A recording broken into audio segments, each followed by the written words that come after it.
এই পৃথিবীতে জানো তো সবথেকে কঠিন কাজ কোনটা? নিজেকে সর্বদা সুখী রাখা, খুশি রাখা। আর আমরা পৃথিবীতে নিজেকে খুশি রাখতে গিয়ে আমাদের আশেপাশের মানুষগুলোকে এত বেশি গুরুত্ব দিয়ে ফেলি যে কখন যে নিজেদের খুশিগুলো ভুলে তাদের খুশির জন্য সব কিছু করতে পারি সেটাই ভুলে যাই।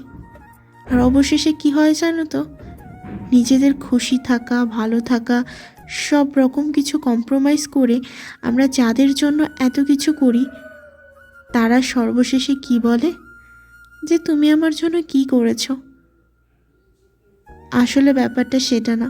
আসলে ব্যাপারটা আমরা মানুষ, প্রতিটা মানুষ নিজের থেকে যদি কাউকে বেশি গুরুত্ব দিই তখন জানো তো সেই গুরুত্বটা কোথায় গিয়ে আটকায়? একটা অবহেলায় পরিণত হয়। আর তখন সব থেকে নিজেকে নিষ্ঠুর মনে হয় যে সত্যি কি এটা আমি, সত্যি কি আমার এটা পাওনা ছিল। তখন ওইগুলো ভেবে ভেবেই না আমাদের বাদবাকি জীবনটা আমরা কাটিয়ে ফেলি। আর একটা মানুষ সারাটা জীবন নিজেকে ভালো না রাখতে পেরে, নিজের কথা না ভেবে লোকের জন্য ভেবে গেল, আর সেই মানুষগুলো দেখো আজকে বড় খুশি।